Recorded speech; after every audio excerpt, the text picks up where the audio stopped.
You're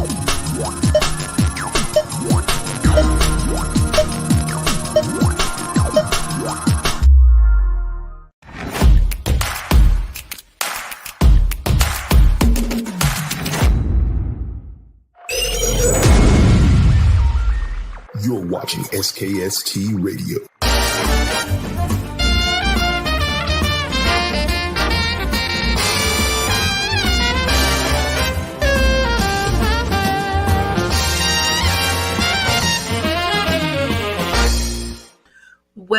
Well, welcome to another episode of SKST Radio, and we're tuned in to Real Talk with Cammie, Grayson, and friends, and I have a new friend. He goes by the name of Cory. Cory, welcome to the show! Hello, thank you for having me. Well, thank you for being here, man. I need my popcorn. I'm ready for this. So, Cory is a movie director. Cory, tell people who you are and how you got started.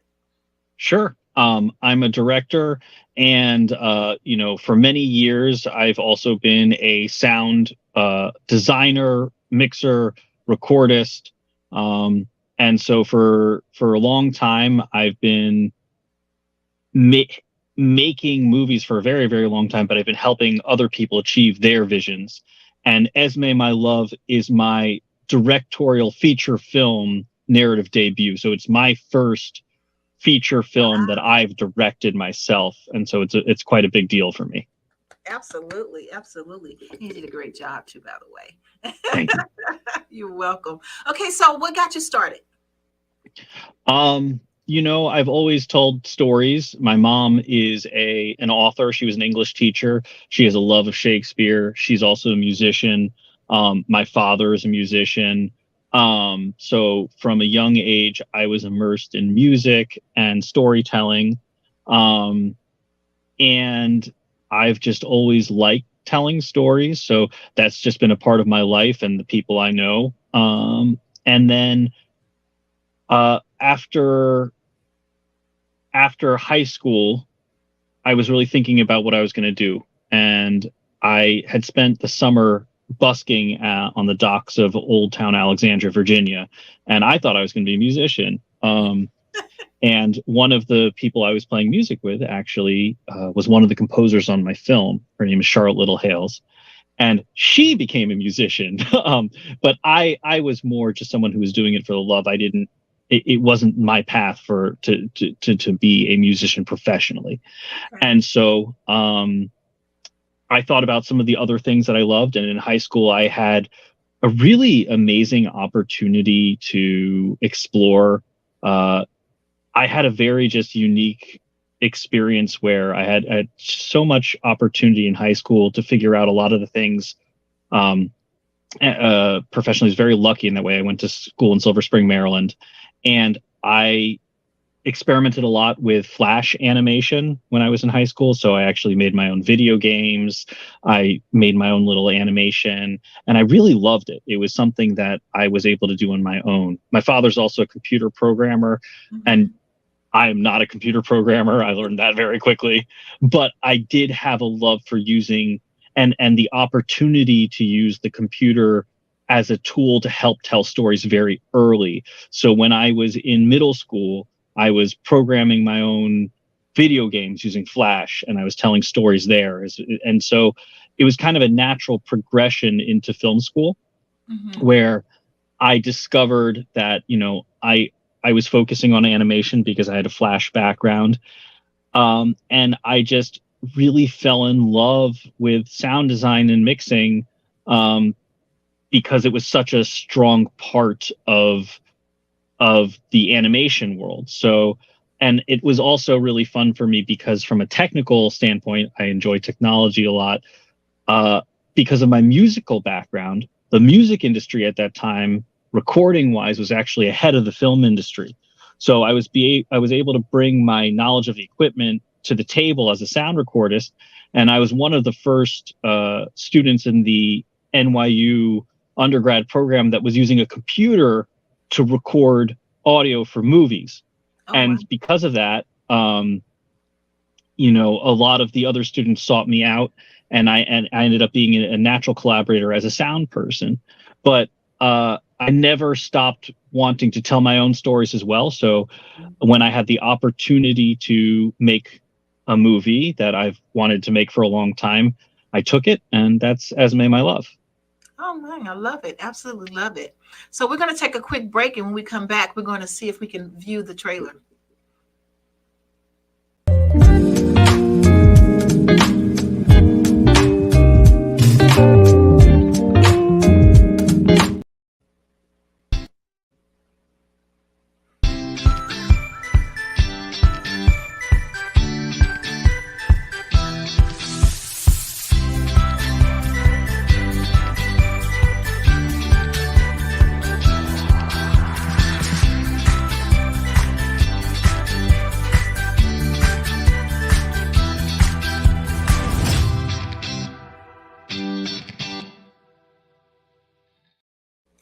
All right. If you just tuned in, you haven't tuned in too late, we're going to go into the movie trailer.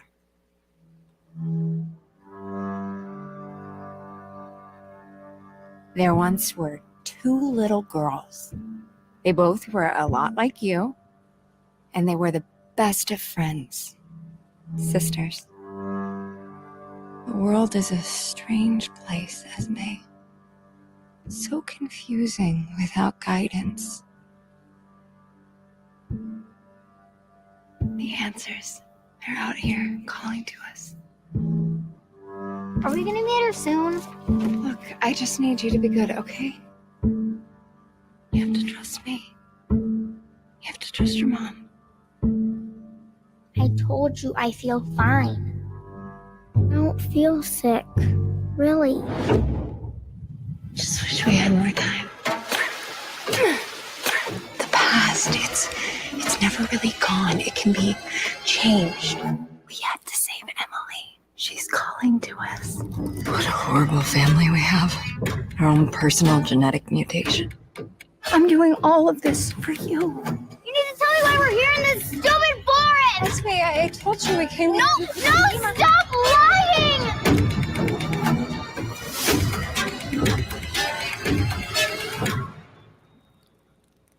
I love you, and I would never do anything to hurt you, okay? Okay? Here.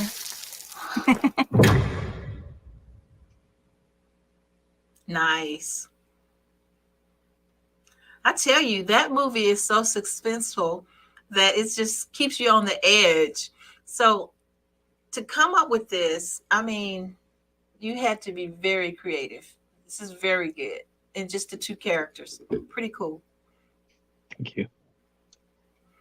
So what's next? Have you guys done the film festivals? Have you done all of that? So we had a film festival run, but it was at a pretty unique time coming out of the pandemic, and even during the pandemic. So it was a very interesting run, but it was a great run. We won a lot of awards. Wow, I can imagine. Fletcher won Best Cinematography at 5 different film festivals. I got some Best Directors at a couple festivals, which was a lot of fun. And now we're really excited for June 2nd to be the digital release in North America.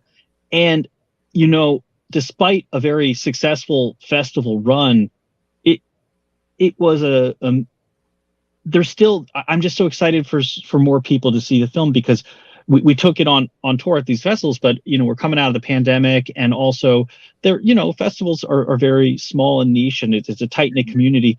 Probably only a few hundred people have actually seen the film so far. And so I'm just chomping at the bit for the opportunity for more people to actually see the film.